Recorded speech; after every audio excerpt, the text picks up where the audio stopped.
ఇద్దరికి కొత్తగా పెళ్ళైంది. సో వాళ్ళకి టైం పీరియడ్ ఉంటుందా? ఇన్ని మంత్స్ తర్వాత వస్తేనే డివోర్స్ ఇస్తాము, వెంటనే ఇవ్వమని?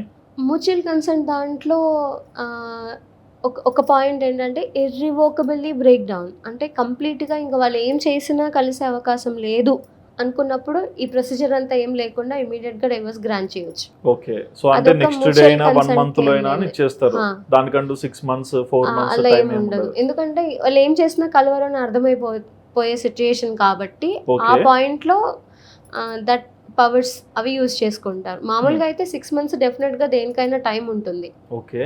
అండ్ మీరు రీసెంట్‌గా ఎస్ఓ సొల్యూషన్స్ అని క్రియేట్ చేశారు. సో ఈ అవును. ఎస్ఓ సొల్యూషన్స్‌కి ఎలా అప్రోచ్ అవ్వాలి?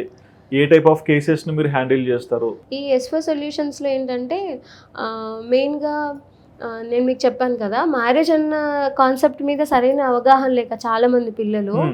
ఒక రాంగ్ ఇంటర్ప్రిటేషన్‌లో వెళ్ళిపోతున్నారు.